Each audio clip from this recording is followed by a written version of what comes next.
พี่น้องเมื่อวานนี้19 สิงหาคม 2569กำเข้าเก้าค่ำเก้าคูณมือสันวันชอบมือประกอบวันดีแอนอรดีบอยสิได้ใส่ผ้ากันยกเสาเอกเสาโทอาคารหลังใหม่พร้อมกับอันเซินพาเมมอทัดทอรนี่บีม้วยผมมาประดิษฐานอยู่บ้านพักหมอลำใจเกินร้อยโอ้ยจะเป็นผ้ากันหุงเฮี้ยงเหลียงเหลี่ยมสร้างเลี้ยวสร้างอีกสร้างอันนั้นสร้างอันนี้อยู่บ่เศร้าเนาะโอ้ยเจริญเด้ออีแม่กูเอ๋ยอีพ่อกูเอ๋ยวางเดือนที่แล้วก็ไปคอนเสิร์ตต่างประเทศยุโรป10 กว่าประเทศพุ่นเนาะกอบเอาโกยเอาเงินต่างประเทศนี่เอามาเมียงไทยเฮา เอามาสร้างอยู่เมียงไทยเฮาพี่น้องเอ๋ยให้พากันเจริญวันนี้วันมงคลพิธียกเสาเอกเสาโทอัญเชิญพระแม่ธรณีเข้าสู่บ้านราบรื่นสำเร็จสมหวังทุกประการสาธุว่าซั่นแอนอรดีว่าบอยสิริไซกับไทยคลิปไทยทอดโฉดอันเชิญพระเมธรณีให้มาประดิษฐานกลุ่มลูกตุ่มเต้ามาปลุกมาบังมากังมาเลียมให้เจริญเด้อเมธรณีล่ะเพิ่นไล่ม่านทั้งกว้างไล่แนวบ่ดีออกไปบีบไม้ผมปวมซุ่มมั่นทั้งหลายตัวตอนพระพุทธเจ้าจิตตัสหูใต้ต้นโพน่ะพี่น้องเอ๋ยม่านมันก็มาผจญตัวนายยักษ์นายมั่นทั้งหลายนั่นเพิ่งหอกเงาเหลาเหล็กตัวสิมันทำลายพระพุทธเจ้าอยู่ใต้โฮมสีมหาโพธิ์ว่ะ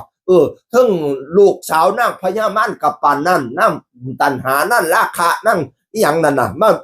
ยั่วยวนพระพุทธเจ้าเมธรณีนี่แหละมาซอยบีบไม่ผมไล่มันออกไปพี่น้องเอ๋ยนี่ละไก่เพิ่นมาปลุกมาบังเด้อแนวบ่จบให้เพิ่นสีแนวบ่ดีให้เพิ่นล่างให้เขางามเกี่ยงอ้อยหอยอย่างยศย่อยน้ำปนอย่าได้มีนับแต่นี้ไปแลกแหกแต่นี้ไปหน้าให้หอมย่ำทุกบัดปมให้หอมอมทุกบัดเลยให้พ่อแต่แนวดีๆเด้อบัดเนี่ยพี่น้องเอ๋ยยกเสาเอกเสาโทพร้อมตอนยกเสาเอกเสาโทคอยก็เห็นเพิ่นถ่ายทอดสดเนาะเจ้าพิธีเพิ่นก็สิพาเฮ็ดเด้บัดยามมัดกี้มัดอักแหมมัดอักมัดกี้นั่นแหมหรือว่ามัดไส้นั่นใส่เสาเอกเสาโทเพิ่นสิก็มีความเบาเด้บัดยุบมัดใส่เสาเอกเพิ่นก็สิถามเด้เอามองนั่นมองนี่บ่ซุ่มไปร่วมขบวนก็พากันตอบว่าตอบเอามองมงคลเอามองปุกเขาไล่นี่บ่เอามองปลายเขายองนี่บ่เอามองข้องเก้ากำนี่บ่เอามองค่ำเก้าปุ่มนี่บ่เอามองยู่ซุ่มกินเย็นนี่บ่เอามองนี่ละว่าเอามองยู่ซุ่มกินเย็นเสาเอกนั่นน่ะบัดเสาโทเพิ่นก็สิเว้าคือกันดิเอามองอุดปูดหมูสีนี่บ่เอามองกีดีหางนาคนี่บ่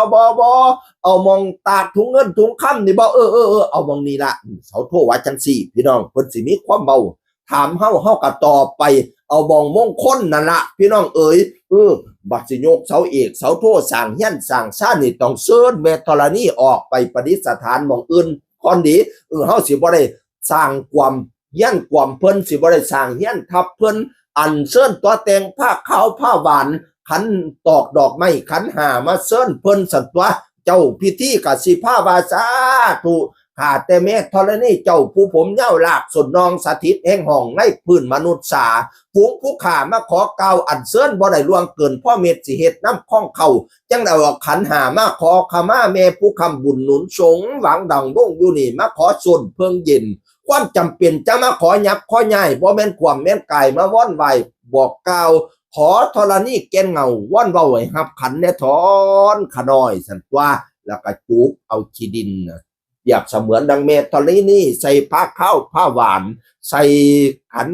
ห้าแล้วก็อันเชิญเพิ่นไปไว้ขอบแก่หัวมองเฮาสิบ่ได้หยับได้ย่ำเพิ่นพี่น้องเอ๋ยแล้วก็ทำพิธีสร้างสันตัวเบิ่นก็สิมีคำเว้าบัดยามสิก่อสร้างพี่น้องเอ๋ยผู้ข้ามาขอก่อสร้างนพพหาสน์เฮียนหินขอให้ฝูงนาโคอย่าได้เที่ยวทางนี้ผู้ข้ามาขอก่อสร้างนพพหาสน์เฮียนหินขอให้เตโซผายผาบม่านทั้งข่ายผู้ข้ามาขอก่อสร้างนพพหาสน์เฮียนหินขอให้เงินคำไหลลังมาปั่นน้ำสันตัวเนาะบัดย้ำคำสิก่อสร้างน่ะยังสนะประทังเยติเจ้าพิธีเพิ่นก็สิพาวาดอกพี่น้องเอ๋ยล่ะมาชื่นชมมายินดีกับบอยสิริไซแอนอรดีหมอลำใจเกินร้อยจะเป็นพากันเจริญหายสร้างนั่นสร้างนี่อยู่บ่เจ้าพี่น้องเอ๋ยนี่ล่ะช่วงพักวงนี่ล่ะช่วงสร้างนั่นสร้างนี่ไก่ให้เจริญเด้อรวยแล้วให้รวยอีกดังแล้วให้ดังอีกปังแล้วให้ปังอีกยินดีกับการสร้างอาคารหลังใหม่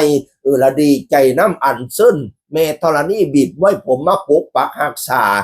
เจริญจังคนเกาเว้าสู่ฟังสวัสดีครับสวัสดีครับ